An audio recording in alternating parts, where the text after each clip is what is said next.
علیکم ورحمۃ اللہ وبرکاتہ۔ وعلیکم السلام۔ الحمد للہ رب العالمین والعاقبۃ للمتقین والصلاة والسلام علی سید المرسلین وعلی آلہ واصحابہ الکریم، اما بعد فاعوذ باللہ من الشیطان الرجیم، بسم اللہ الرحمن الرحیم۔ قال اللہ تبارک و تعالی فی القرآن المجید والفرقان الحمید، والعصر ان الانسان لفی خسر، صدق اللہ العظیم وصدق رسوله النبی الامین المتین الکریم، ونحن على ذلك لمن الشاہدین والشاکرین، والحمد للہ رب العالمین۔ آئیے ہم اور آپ مل کر سب سے پہلے ہمارے آقا مولا گنبد خضرا میں آرام فرمانے والے احمدی مصطفیٰ محمد مصطفیٰ صلی اللہ تعالی علیہ وسلم کی بارگاہ بے کس پناہ میں بڑی ہی محبت کے ساتھ، الفت کے ساتھ، عقیدت کے ساتھ، ادب کے ساتھ درود و سلام کا تحفہ پیش کریں۔ بڑی بابا سے بلند اللہم صلی علی سیدنا شفیعنا حبیبنا و مولانا محمد بارک وسلم، صلاۃ و سلام علیک یا حبیب یا رسول اللہ صلی اللہ تعالی علیہ وسلم۔ محترم سامعین کرام، اس سے قبل لگاتار 3 جمعہ سے آپ حقوق سماعت فرما رہے تھے۔ حقوق العباد اتنے ہیں کہ بیان کیا جائے تو مہینے کم پڑ جائے، لیکن اگر تسلسل لگاتار ہو جائے تو پھر انسان کی طبیعت اکتا جاتی ہے کہ کیا بار بار نہیں بیان کیا جا رہا ہے۔ ابھی تو پڑوس کے حقوق باقی ہیں، بھائی بہن کے حقوق باقی ہیں، انسانیت کے حقوق باقی ہیں۔ انشاءاللہ ایک کے بعد دیگرے سب کو بیان کرنا ہے۔ صرف آج اس لیے بیچ میں درمیان میں موضوع کو تبدیل کیا جا رہا ہے کیا کہ ہماری طبیعتوں میں بوجھ محسوس نہ ہو کہ ہمیشہ ایک ہی حقوق کو بیان کیا جا رہا ہے۔ اس لیے میں نے جس آیت کریمہ کی تلاوت کا شرف حاصل کیا، رب نے ارشاد فرمایا کہ زمانے کی قسم انسان بڑے گھاٹے میں، ان الانسان لفی خسر، انسان بہت بڑے گھاٹے میں ہے۔ اللہ نے زمانے کی قسم کھا کے ارشاد فرمایا۔ ہماری زندگیاں ایسی ہیں کہ ہم گناہ کر بیٹھتے ہیں، ہمیں پتہ نہیں چلتا۔ دن بھر کی بھاگ دوڑ میں کئی گناہ ہم سے سرزد ہو جاتے ہیں، لیکن ہم نے کبھی اس کی طرف توجہ دینے کی کوشش نہیں کی۔ اس مسجد میں بیٹھے ہیں ہم لوگ، خیال چل رہا ہے اس مسجد کے اندر کہیں نہ کہیں آپ کو باہر سے آتی ہوئی غبار بھی نظر آ سکتی ہے، لیکن دیکھ نہیں سکتے، لیکن ہے غبار، دھول جسے کہتے ہیں۔ آپ انسان جہاں بھی بیٹھے آہستہ آہستہ اس کے کپڑوں پر دھول جمع ہونا شروع ہوتی ہے، لیکن اسے نظر نہیں آتی۔ یہ دھول اڑ کر آتی ہے، جمع ہوتی ہے، لیکن اسے نظر اس وقت آتا ہے جب کپڑے پر آ کر پڑ جائے، یہ قطرہ نہیں، زیادہ جب جائے تو پتہ چلتا ہے کہ دھول لگی۔ ہمارے گھر کے برتن ہیں، ہمارے گھر کے فرش اور زمین ہے، ہر دن جھاڑ رہے ہیں لیکن ہر دن دھول آ رہی ہے۔ برتن تھوڑی دیر کے لیے رکھ دیں تو دھول اس میں جو ہے 1-2 قطرے تو ذرے پڑ جاتے ہیں، اور اگر زیادہ دیر کے لیے رکھ دیں تو دھول جم ہی جاتی ہے، آ رہی ہے، پڑ رہی ہے، لیکن نظر ہم کو کب آ رہا ہے؟ نظر جب جم جاتی ہے اس میں آ کر پوری دھول، تب ہمیں نظر آتا ہے۔ روزمرہ میں ہم گناہ کرتے چلے جا رہے ہیں، کرتے چلے جا رہے ہیں، پتہ نہیں چل رہا ہے۔ ہمارے دلوں میں داغ، کالے دھبے بیٹھتے چلے جا رہے ہیں، بیٹھتے چلے جا رہے ہیں۔ ہم کبھی دن بھر کی بھاگ دوڑ میں کسی کی غیبت کر رہے ہیں، کسی کی برائی کر رہے ہیں، اپنے آپ کو بڑا تصور کر کے تکبر میں مبتلا ہیں۔ اپنے آپ کا رزق چلانے کے لیے، اپنے بچوں کو کھلانے کے لیے دوسروں کو دھوکہ دے رہے ہیں، دوسروں کو پریشان کر رہے ہیں، کسی اور کا حق تلفی کر رہے ہیں، کسی کے اور کے حق کو مار رہے ہیں۔ یہ سارا چل رہا ہے لیکن ہم غور نہیں کر رہے۔ ہمیں پتہ کب چلتا ہے؟ جب سارا دن سیاہ ہو جاتا ہے، ہم سے دوری ہو جاتی ہے، تو پھر ہمارے اوپر ایک عذاب کی شکل ہوتی ہے، ہمارے رزق میں کمی، ہمارے کمائیوں میں برکتیں ختم کر دی جاتی ہیں، ہمارے گھروں سے، ہماری زندگی سے سکون ختم کر دیا جاتا ہے۔ تب ہمیں احساس ہوتا ہے کہ یقیناً کوئی گناہ ہوگا جس کی وجہ سے اتنا بڑا عذاب ہمیں دیا جا رہا ہے۔ ہمیں سخت ضرورت اس بات کی ہے کہ ہم ہر دن اس کا محاسبہ کریں کہ آج سارے دن میں ہم نے یہ سوچے نہ سوچے کہ ہم نے گناہ کتنے کیے ہیں، کم سے کم یہ ضرور سوچیں کہ ہم نے نیکیاں کتنی کی ہیں، کس غریب کو آج مدد کیا ہے، کتنے وقت کی نماز ہم نے ادا کیا ہے، کتنے بار رسول پاک صلی اللہ تعالیٰ علیہ وسلم کے دربار میں درود پاک پڑھا ہے۔ اصل میں گھاٹا اس لیے وہ دھول پڑ بھی جاتی ہے، نظر سب کو نہیں آتی، جس کے پاس آنکھ ہوتی ہے اس کو نظر آتا ہے۔ اندھے کے کپڑے پر پوری دھول جم جائے، تھوڑا کیچڑ لگ جائے، اس کو نظر آئے گا؟ نظر نہیں آئے گا۔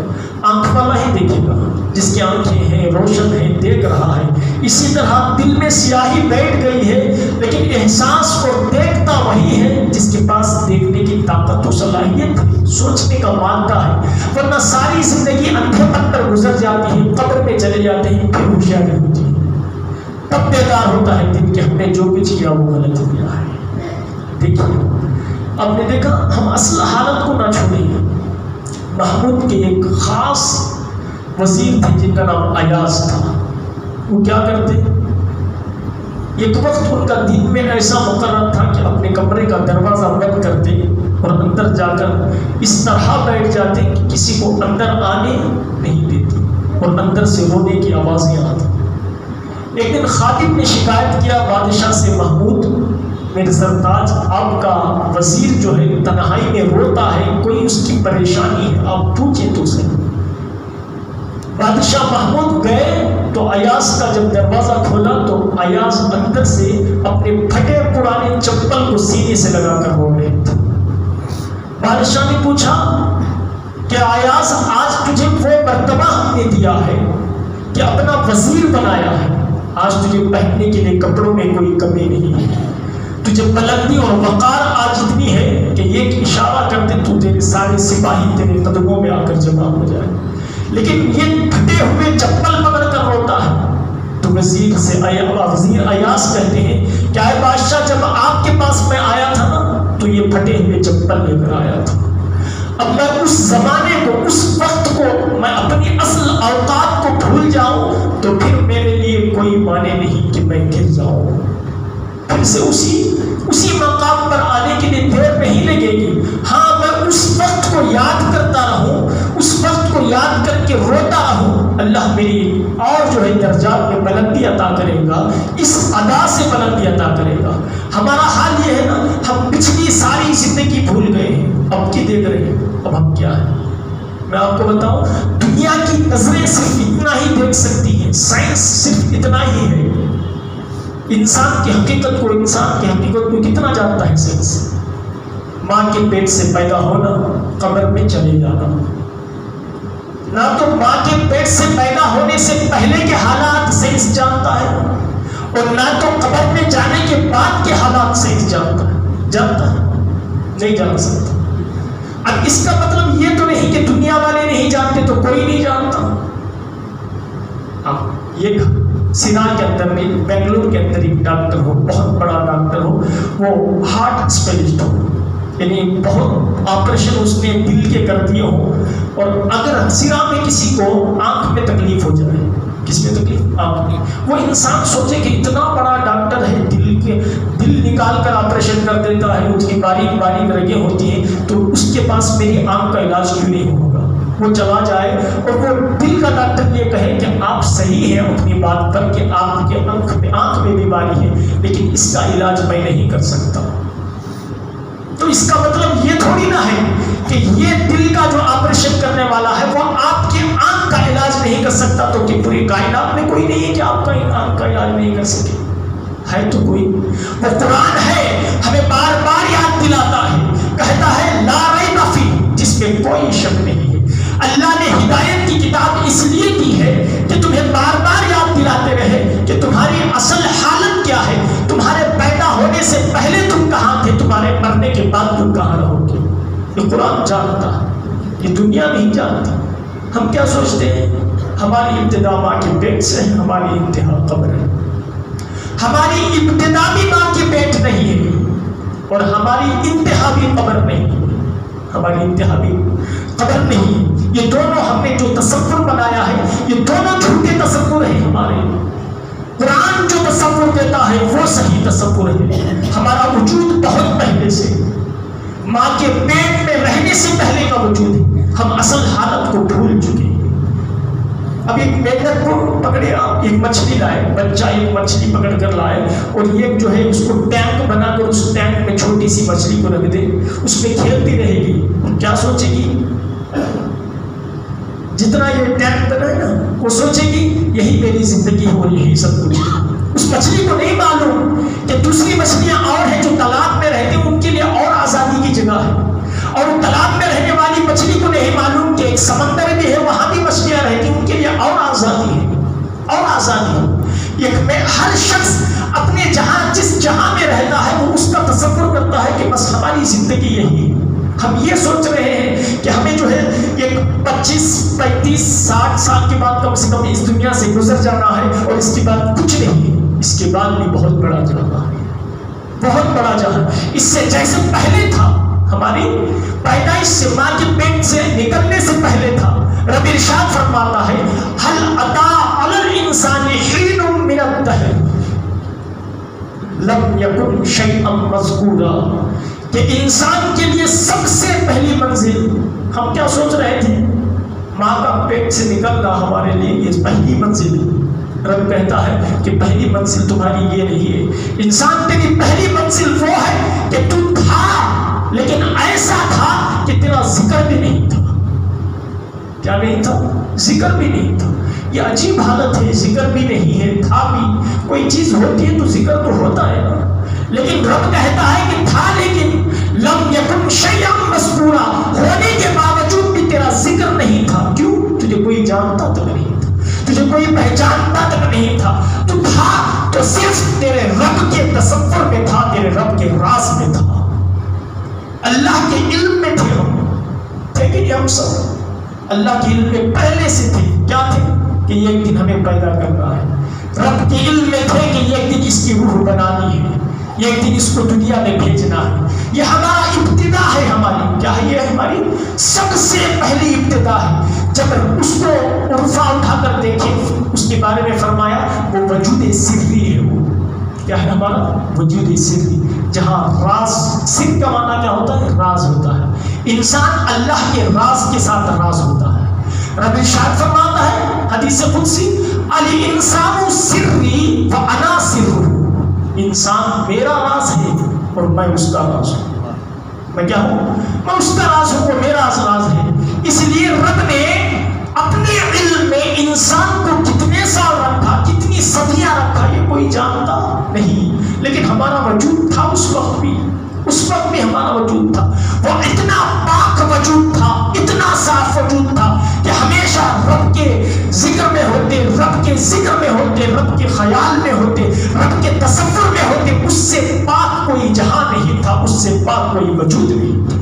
اتنے پاک تھے، اتنے صاف تھے ہمارا وجود تو، لیکن ہم بھلا بیٹھے۔ رب کہتا ہے کنت کنزا مخفیا فاحببت ان اعرف،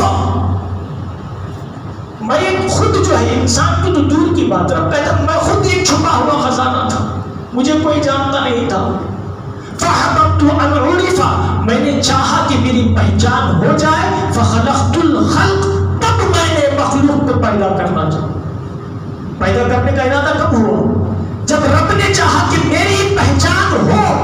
ہماری رب کی پہچان کے لیے انسان کو پیدا کیا، اور ہم کہاں ہیں؟ ہم کس گڑھے میں جا کر اٹکے ہوئے ہیں؟ ہمارے ذریعے رب اپنی پہچان دینا چاہتا ہے پوری مخلوق کو۔ رب کی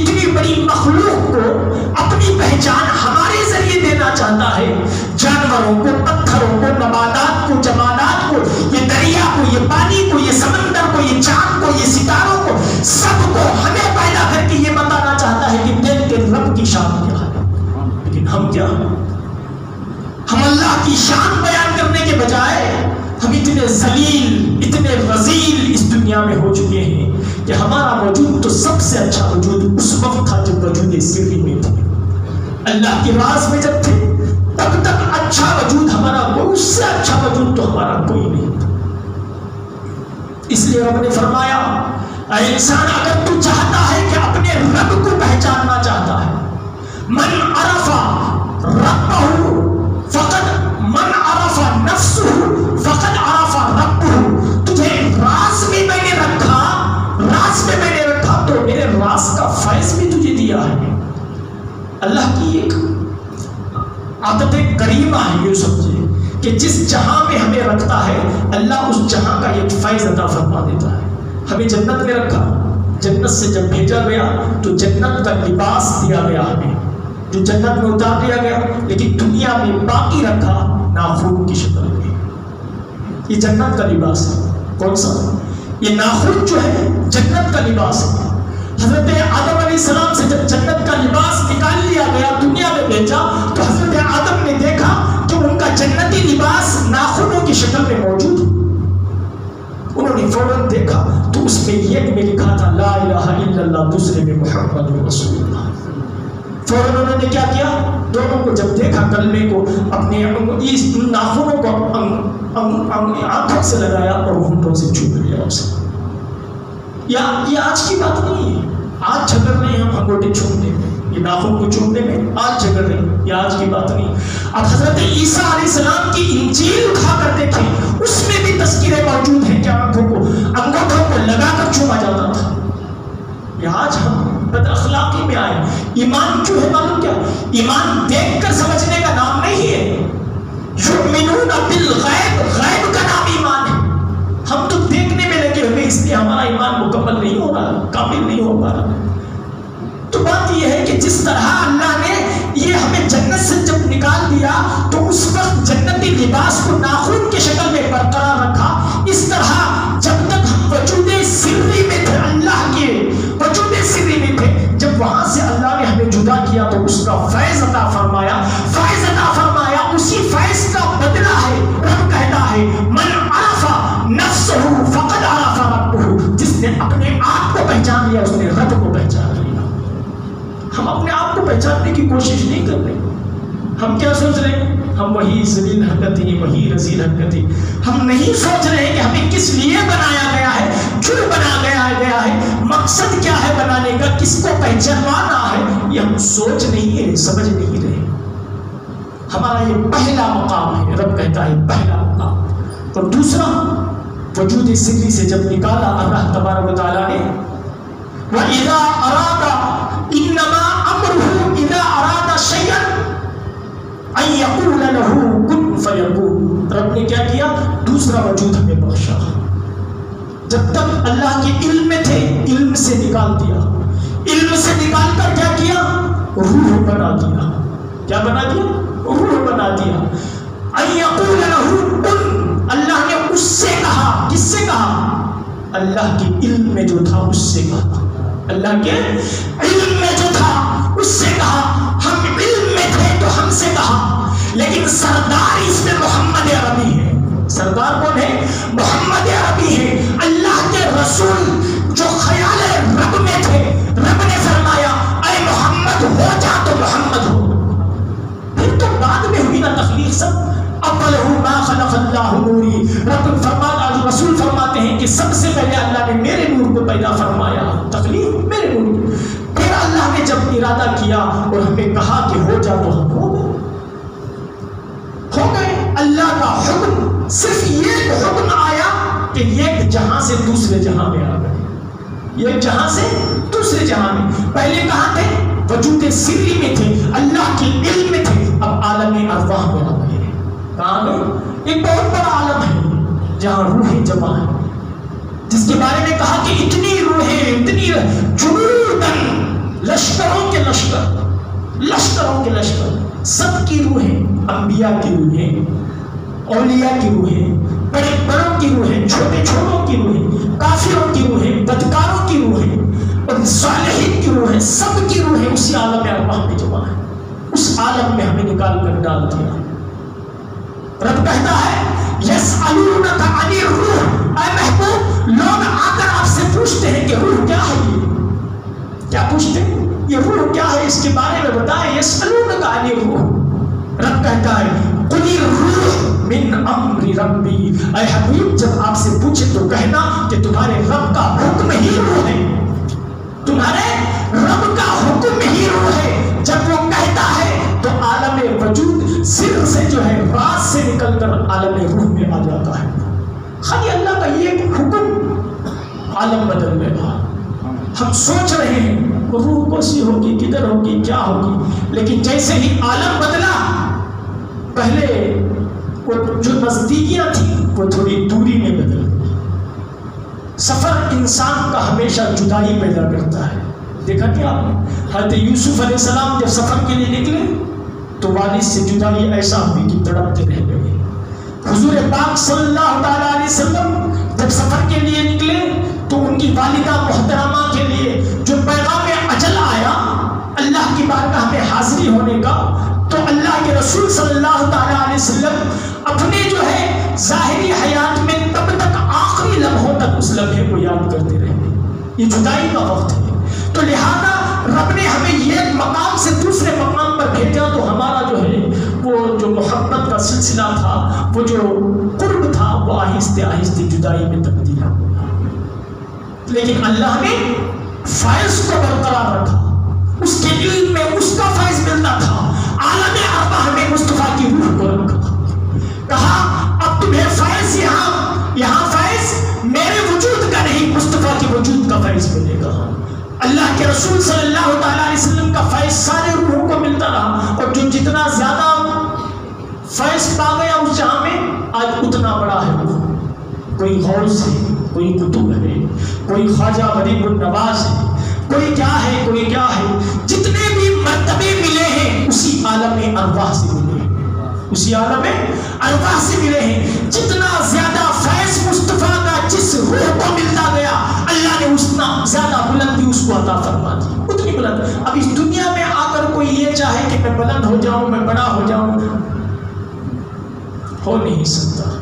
جس کی روح وہاں مصطفیٰ سے ملتی رہی، وہاں نیکوں کے ساتھ رہی، یہاں اس کے لیے اتنے بڑے مراتب کھڑا کر دیے رب تبارک و تعالیٰ نے.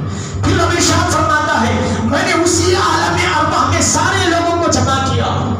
من بنی آدم ذریتہم، آدم کی ذریت میں سے جتنے بھی ہیں، کافر ہو، مشرک ہو، مسلمان کی روح ہو یا مومن کی روح ہو یا انبیاء کی روح ہو، ولیوں کی روح ہو، تابعین کی ہو، صحابہ کی ہو، سب کو جمع کر دیا.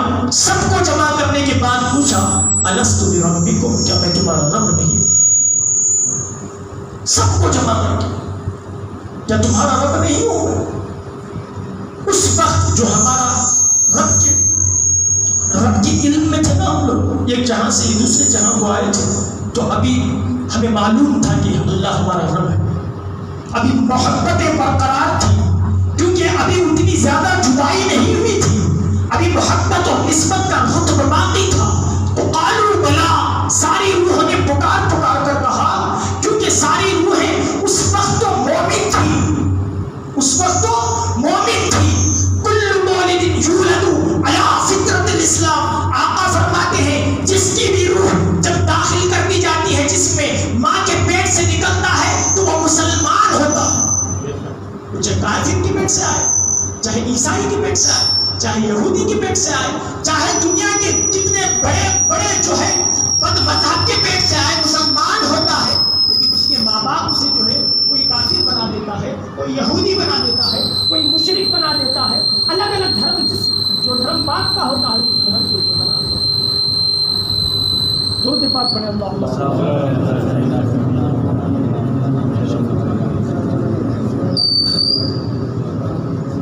صلاۃ و سلام علیک یا رسول اللہ صلی اللہ علیہ وسلم. تو پھر عالم ارواح میں سے رب نے سب سے وعدہ لیا الست بربکم، کیا تمہارا رب نہیں ہوگا؟ ہم نے اس وقت کہہ دیا قالوا بلا، یا اللہ کیوں نہیں، تو ہی تو ہمارا رب ہے۔ وہاں یاد تھا ہمیں، وہاں یاد تھا رب ہونا، لیکن جب جیسے ہی جہاں بدلا، جیسے ہی عالم بدلا، اس نے عالم ارواح سے نکال کر اس دنیا میں بھیجا، ہمیں رب ہونا معلوم۔ ہمارا یقین جو پہلے پختہ تھا وہ یقین اتنا کمزور ہو گیا، پوری دنیا کے لوگوں پر بھروسہ ہے، خدا پر بھروسہ نہیں ہے۔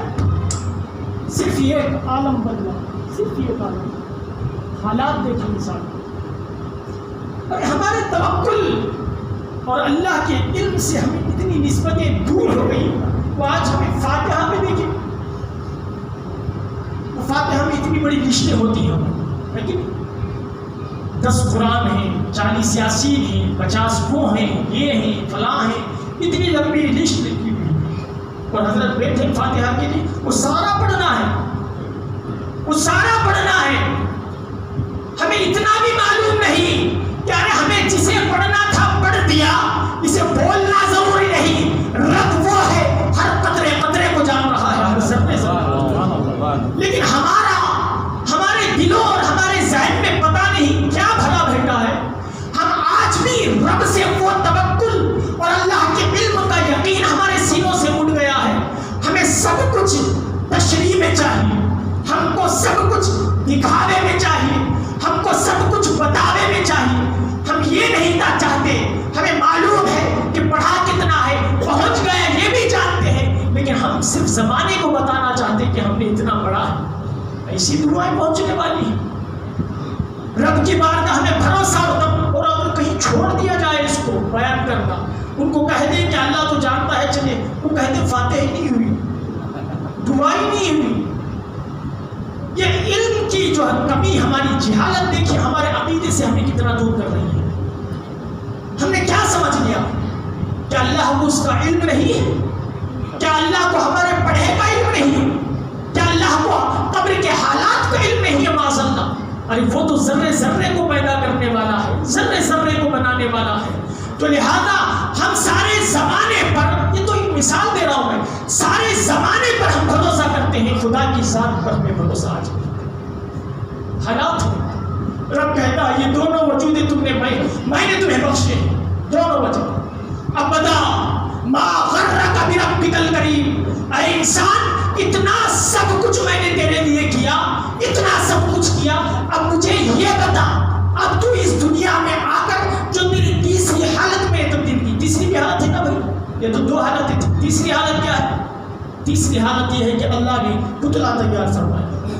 عالم ارواح میں ہم جب تھے تب حضرت آدم علیہ السلام کا ایک پتلا تیار فرمایا۔ پتلا تیار فرمانے کے بعد رب نے کیا کیا؟ اس میں پھونک ماری، کیا ماری؟ پھونک ماری، اور وہی روح جو عالم ارواح میں تھی، اسی روح کو رب نے پھونک کے ذریعے ہمارے پتلے میں داخل کر دیا، پتلے میں داخل کر دیا۔ داخل کرنے کے بعد فرشتوں سے کہا، اے فرشتوں تم اب تک دیکھ رہے تھے کہ میں مٹی کا پتلا بنا رہا تھا، اب میں نے پھونک مار کر اس میں روح ڈال کر اسے بشر بنا دیا ہے، اب اس کا مقام یہ ہے کہ تم اس کے سامنے جھک کر سجدہ بجانا، تمہارا مقام وہ ہے۔ اے انسان تیرا مقام وہ ہے کہ تجھے فرشتے بھی سجدہ کرتے ہیں، اور جس نے تجھے سجدہ کرنے سے انکار کر دیا اسے میں نے جنت سے نکال دیا، اسے شیطان بنا دیا، اسے ابلیس بنا دیا، اسے یہاں تک کہ دوزخ کا سب سے بڑا اور دنیا کا سب سے بڑا، سارے عالم کا سب سے بڑا نگارا، نمار اور مردود بنا دیا، صرف اس لیے کہ انسان کی تعظیم کو سمجھ نہیں سکے۔ اور آج ہمارا کیا حال ہے؟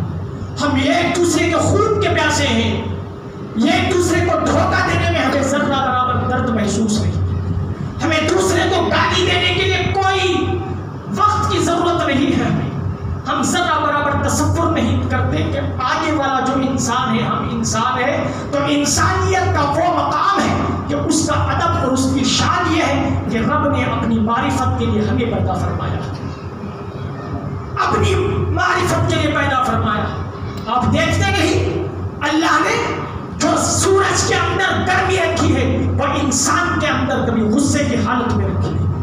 پوری کائنات کو دیکھیں آپ، درخت کے اندر پھیلنا رکھا ہے وہ انسان کے اندر پھیلنا رکھا ہے، جو درخت کے اندر نرمی رکھی ہے وہ انسان کے اندر نرمی رکھی ہے، جو انسان کے اندر جھکنا رکھا ہے وہ زمین کی تاثیر بھی انسان کے اندر ہے، کائنات کے ہر شے کی تاثیر اللہ نے انسان کے اندر رکھی ہے، یہ بتانے کے لیے کہ پوری دنیا پوری کائنات ایک طرف ہے، انسان کی شان ایک طرف ہے، انسان کی شان ایک طرف ہے، اور ہمیں پتلا تیار کر کے روح پھینک کر اس میں سے ذریت سے نکال کر ہمیں اس دنیا میں بھیجنے کے بعد کیا حالات ہے؟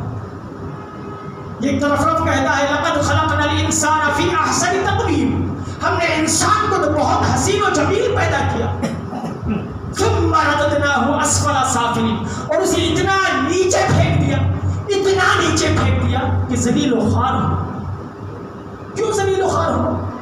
اسے میری محبتیں بھی دی تھی، میرے مصطفیٰ کی رونقیں اور فیوز و برکات بھی دیے تھے، لیکن دنیا میں جانے کے بعد اس نور مصطفی کو بھی بھول بیٹھا اور خدا کے قرب کو بھی بھول بیٹھا۔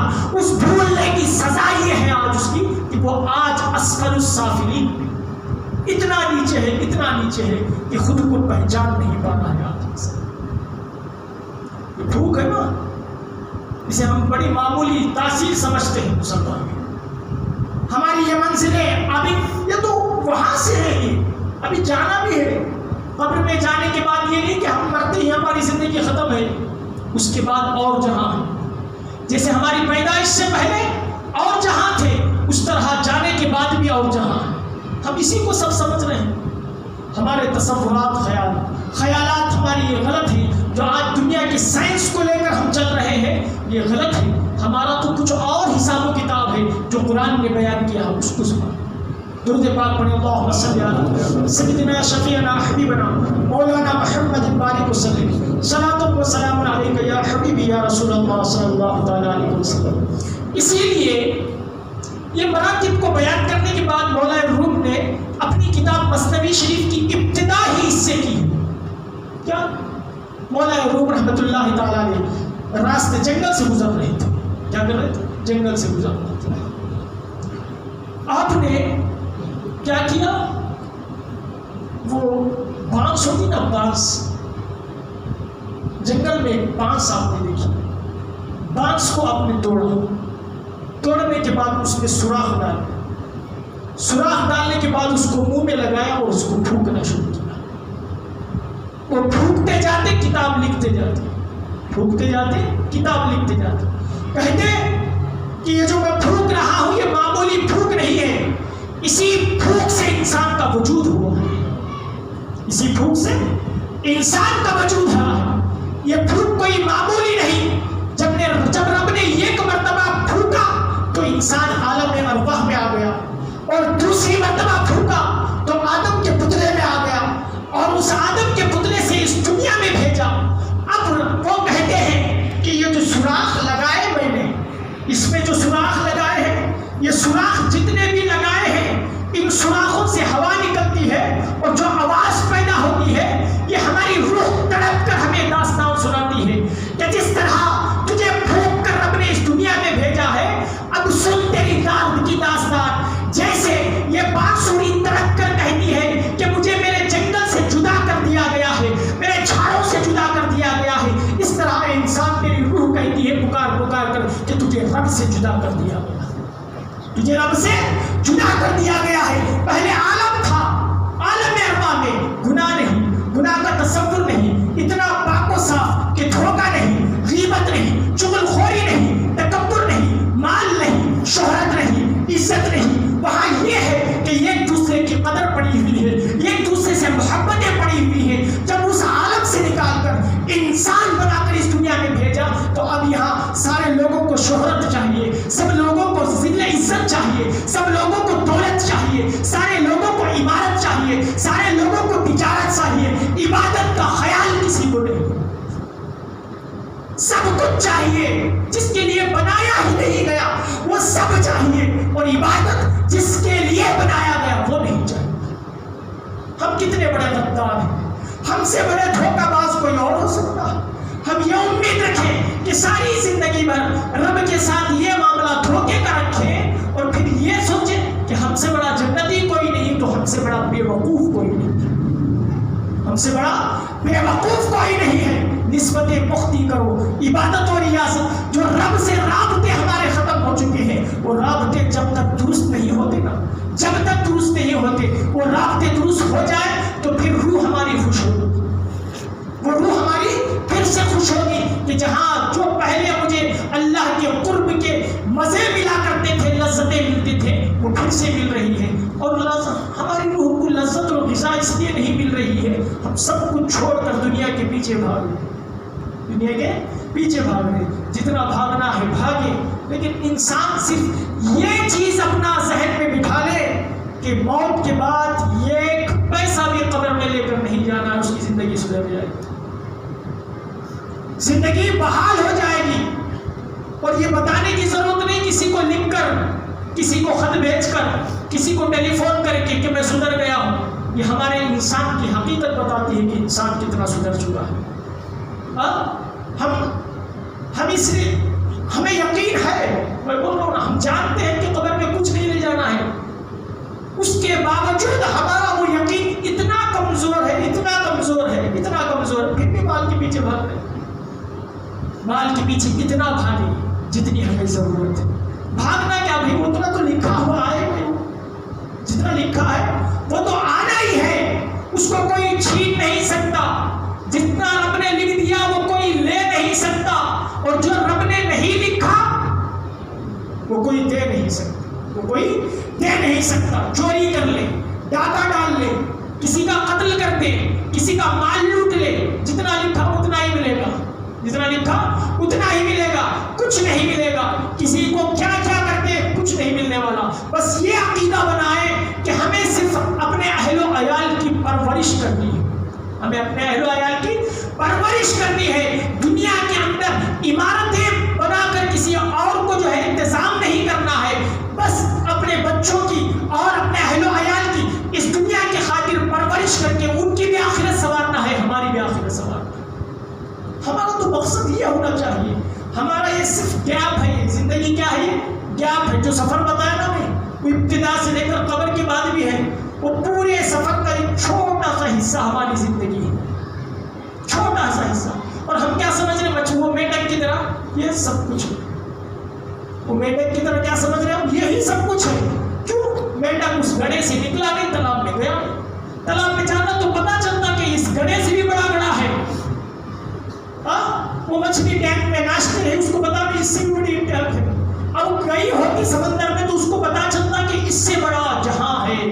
تو لہذا ہمیں ضرورت ہے کہ ہم اپنی قبر کی تیاری زیادہ، یہ نہیں کہنا کہ دنیا نہیں کمانا، دنیا کمائے لیکن دنیا کو دین پر ترجیح نہ دے، دین کو ترجیح دے، دین کو ترجیح دے. جہاں وقت ہو جائے رب کی عبادت کا، دنیا چھوڑ کر رب کی عبادت میں لگ جائے، دنیا چھوڑ کر رب کی عبادت میں لگ جائے. جہاں وقت آئے کہ اپنے اہل و عیال کو قربانی پیش کرنے کا اسلام کے خاطر، وہ اسلام کو ترجیح دے، اپنی اولاد کو ترجیح نہ دے، اپنی اولاد کو ترجیح نہ دے. ورنہ وہ کربلا کے سرزمین پر اگر اپنی ذات کو ترجیح دیا ہوتا تو آج اور ہم آپ یہاں بیٹھے نہیں.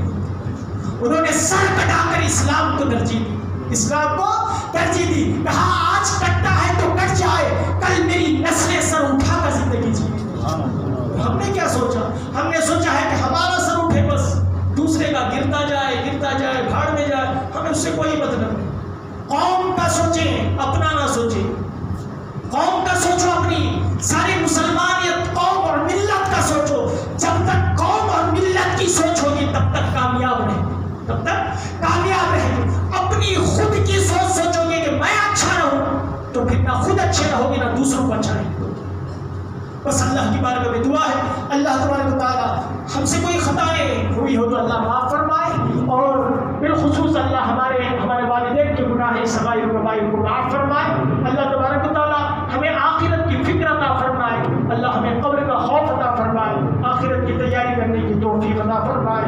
اللہ تبارک و تعالی ہم تمام کے والدین کی زندگی میں بے پناہ خوشیاں عطا فرمائے. جن حالات میں سنتیں نہیں ادا کی وہ سنتیں ادا کریں.